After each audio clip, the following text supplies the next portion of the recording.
Hi, I'm Keisha. And the other day we noticed that we were having an issue with our sink. If we turn the faucet on slightly, you can see that bubbles start to appear here because we have a crack. If we turn it on more, it of course sprays. So we want to resolve that problem. Today we went over to a local store and we picked up a new faucet.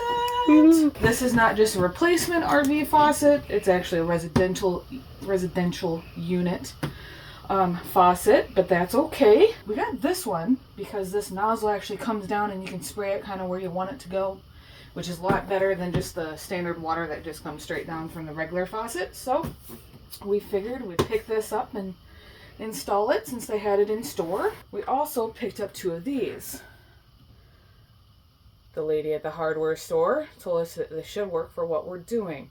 Since a lot of RV units have a lot of PEX pipe, and our PEX pipe, at least in this unit, actually is 1/2-inch PEX pipe. Well, residential faucets, and you can even see on the back here that a 3/8-inch fitting is what this residential unit uses. So if I was just to try to hook this up, it wouldn't work unless I got a little adapter that goes from 1/2-inch to 3/8. The nice thing about this one is it's actually also a shutoff valve. You will notice if you go to any of your different hoses or your PEX piping in your RV that you don't have a whole lot of shutoff valves. Well, in my case, our RV came with like none. I already put some shutoff valves in for the outdoor kitchen when I was replacing that. So I figured why not go ahead, spend a little extra money so that I have this shutoff valve, turn water off, let the water go on, just in case I ever need to fix one of these again or have to repair it. Then I can just turn off the water. I don't have to disconnect my whole unit. I don't have to turn the water pump off. I can just turn it off right there at the pipe that I need to actually shut off.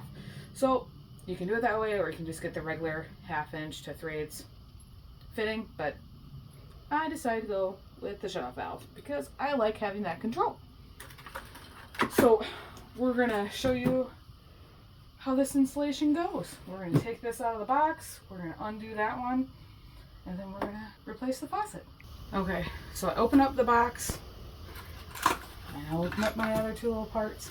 But you're going to want to make sure that you turn off your water connection, or at least the water to your RV, if you don't have shutoff valves. If you do have shutoff valves, shut them off, and then did a little fast. But then try to empty out whatever water is going to your sink. And then if you look down here, I already put down a towel so that when I disconnect the water lines, that will hopefully catch a majority of the water that is currently still there and I was not able to empty via the faucet. Next step we're going to do is remove the old faucet and put the new one in. Okay, so you can tell, 1, we're under a sink, so there's limited room. 2, we're under an RV sink, so there's even less. But you got to make sure you can access the 2 PVC or PEX piping that you have at the back of your RV sink. If you can't, well, I suggest you should hopefully try to either clear out more things so that you have access. If you don't have access, don't even start. Quit the project now. Have somebody else do it. I'm going to start by unscrewing the water lines.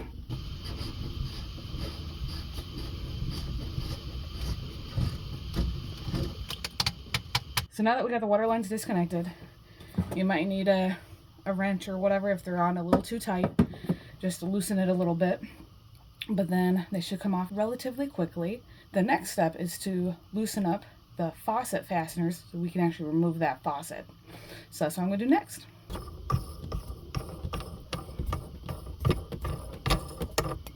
So what I did was remove these 2 little fasteners that hold the faucet in place. I just unscrewed them. Yeah. Ta-da! Now you have a very disgusting old looking faucet. So now that we have the faucet disconnected and off, it's now time to figure out how to actually install your new faucet. So use whatever kind of manual they gave you inside the box and follow that to actually install your new faucet. We did take the time to clean off the top of our sink area just so when we start this it will actually be a nice good connection. Otherwise, now we get to install the new faucet, and it's pretty new. So the first step of our assembly is to put this little base, because I want to use it, because I originally had a 3-hole system, as you can tell if you look at the sink. And I don't want to see those extra 2 holes for no reason. So I'm going to use this awesome little plate that came with it and cover up those extra holes, since we only really need 1 for this main part to go through. I already did a dry fitting and verified, yes, this is going to fit through my existing sinkhole. So you're going to want to take all these little wires or cords, whatever you want to call them, and just place them through that main sinkhole. Oop.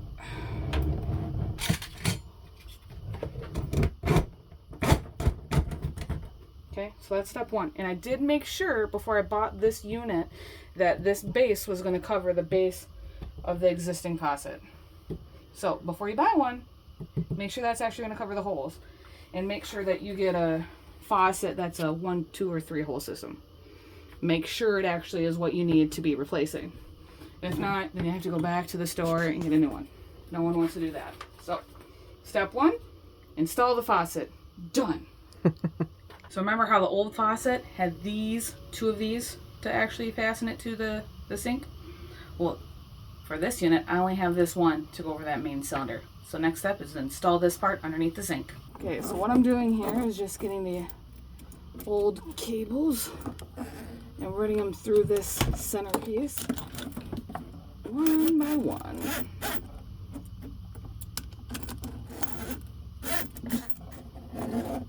Okay.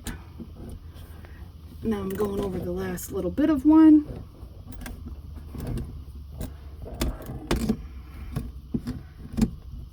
And then we need to tighten it. Now that we have secured the faucet, you can tell it's not very wiggly or anything. And then if you look from below, you can see that the gray piece all the way back here is up tight and flush right where it needs to be. So that is our second step. The next step is to actually connect the quick connector to the receiving block, which is pretty much this end to the other end, which is kind of hard to show you, but it's the only other black cord on this faucet. And that is just so that when you go to pull on the faucet, that cord comes out and gives you some extension. That's what this part is doing. It's just, that's where the water flows. So you get your end piece, and then you line that up with the other piece.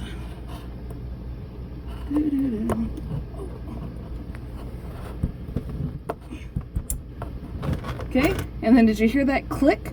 When it's clicked, it's in the right position and it's good to go. Okay, so now that we've actually attached that black cord, which is, the spray nozzle for the faucet, now we actually have to attach the weight. And you want the weight to go on the part of that black cord that does not have that little connector.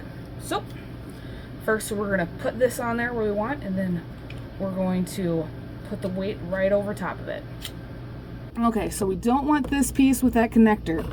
We want this solid cord. So we're going to go ahead, put that little mark on there. Oop. Perfect.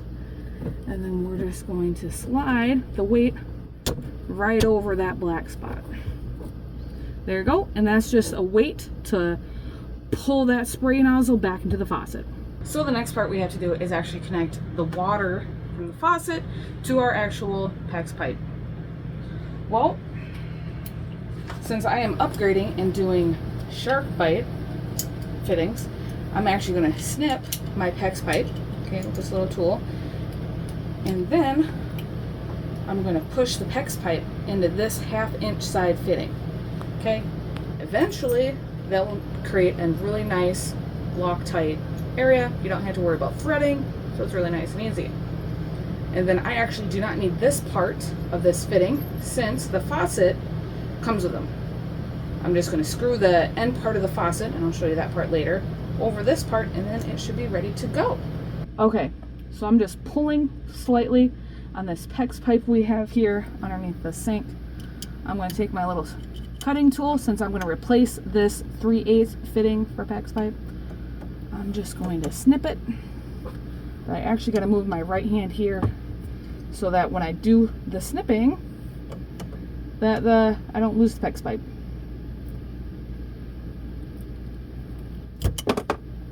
Okay. Yep, and a little extra water is coming out now. That's okay. Okay, so then here's that fitting. I'm just going to push the PEX pipe into the 1/2 inch. Okay. And then I try to pull it out. It's not giving me any give, so we're good to go. Then you're going to take that other, the faucet cord, and you're just going to, let me see if I can twist this around towards you. And you're going to want to put the hot to hot in the cold to cold. So make sure you have the right one of these for the water in here. And you're just going to slowly turn that on. Ta-da! There we go.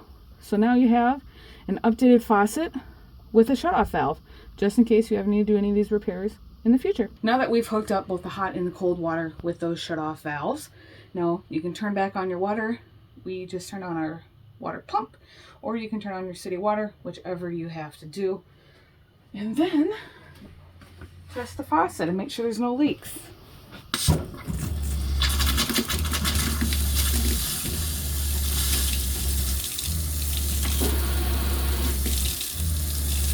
Okay, that's looking good. I don't see anything leaking down at the base. Let me go over and check underneath the sink. Yep, those fittings look pretty good. I don't see any water coming out of them, but otherwise it looks like a successful faucet replacement. If you have any questions, let me know. I might be able to answer.